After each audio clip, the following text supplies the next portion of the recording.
Hello, আসসালামু আলাইকুম রহমতুল্লাহি ওবারাকাতু। জামাতের আমির বলতেছিলাম। কে বলছেন? হ্যালো, হ্যালো, হ্যালো, কথা বলেন। হ্যালো। ওয়ালাইকুম আসসালাম ওয়া রাহমাতুল্লাহি ওয়া বারাকাতু।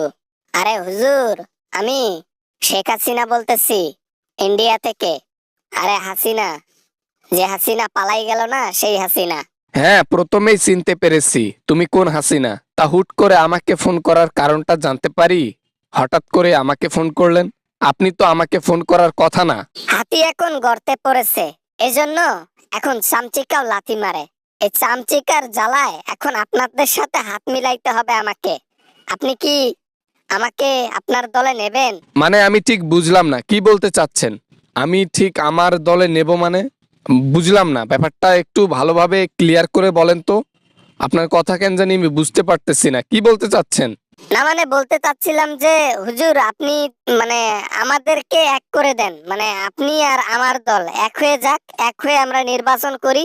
দেখা যাবে, দেখি কি হয়। দেশের ভালোর জন্য নির্বাচন করতে চাই। গণহত্যা করে দেশ থেকে পালাইলেন, এখন লজ্জা করে না? এখন শরম করে না? টাকা পয়সা ধন দৌলত বাংলাদেশটারে ধ্বংস করে তারপর বাংলাদেশ ছেড়ে চলে গিয়েছেন, এখন আবার ফোন করে সব বলতেছেন? ক্ষমতা পাইলে সবাই চুরি করে, আপনারাও চুরি করবেন। ক্ষমতা পাইলে কেউ আর ভালো থাকতে পারে না, আমিও থাকতে পারি নাই। আমি অনেক বড় বড় কথা বলছিলাম, টাকা আর ক্ষমতায় আমাকে নষ্ট করে দিয়েছে। আল্লাহ তাআলা যদি আমাদের উপর সহায় হন, আমরা যদি ক্ষমতায় যাইতে পারি, ইনশাল্লাহ নতুন বাংলাদেশ দেখতে পারবে জনগণ। ইনশাল্লাহ দুর্নীতির পার্সেন্টেজ 5%-এর নিচে নামাই দেবো ইনশাল্লাহ। হইছে হুজুর হইছে, বড় বড় লেকচার মারিয়েন না। আপনারাও ক্ষমতায় গেলে টাকার পাহাড় গড়বেন, বিদেশে টাকা পাচার করবেন। আমরা জানি জানি, ক্ষমতার আগে অনেক কিছু বলা হয়, কিন্তু বাস্তবে তা করে না। সবাইকে নিজে চোর জন্য সবাইকে চোর ভাবলে হবে না, নিজে খুনি জন্য সবাইকে খুনি ভাবলে হবে না। সবার মন মানসিকতা এক না। তার উপর আমরা ইসলাম ভালোবাসি, ইসলামী লোক। আমরা কখনোই দুর্নীতি কাজ করব না। হ্যাঁ, প্রতিটা দলেই চোর থাকে, প্রতিটা দলেই দুর্নীতি করে কম বেশি। হয়তো আমরা 5% করব, আর আপনারা 95% করবেন। হ্যাঁ, এই তো লাইনে আইছেন হুজুর, দেখছেন আপনারাও দুর্নীতি করেন। হ্যাঁ, এখনো ক্ষমতা পানি নাই, তারপরও বলতেছেন আপনারা 5% দুর্নীতি করবেন। তাহলে আপনাদের দিয়ে দেশের মানুষ কিভাবে ভরসা করবে বলেন? আরে সৈরা স্যার, আপনাকে বাজে ভাষায় তো কথা বলতে পারি না, মুখে আটকাচ্ছে। কারণ ওই যে আমরা ইসলাম ভালোবাসি, ইসলামে তো খারাপ কথা বলা জায়েজ না, তাই না? কথার কথা বলছি। দলের মধ্যে খারাপ মানুষও আছে, ভালো মানুষও আছে।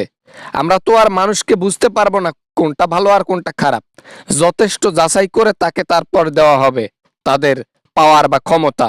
এই জন্য বলি, আপনারা ক্ষমতায় যাইতে পারবেন না, অযথা অযথা নির্বাচন করিয়েন না, বুঝছেন হুজুর? আপনাদেরকে তো মানুষজন দেখতে পারে না, দেখতে পারে শুধু আওয়ামী লীগকে। আওয়ামী লীগের প্রতি মানুষের ভালোবাসাটা বেশি, বুঝছেন হুজুর? হ্যাঁ, সেটা তো দেখতেই পারতেছি। ভালোবাসার ঠেলায় এখন আর নেত্রী বিদেশে, এখন বাংলাদেশে আর আসে না। ভালোবাসার ঠেলায় আসেন বাংলাদেশে, এসে নির্বাচন করেন। আমাকে ফোন ফোন করেছেন কেন?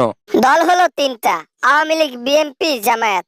এখন এই তিনটার মধ্যে একটার মধ্যে যদি আমি, না দুইটার মধ্যে একটার মধ্যে যদি সংযোগ হইতে পারতাম, তাহলে একটু মনে হয় সুরক্ষিত থাকতে পারতাম দেশে গিয়ে।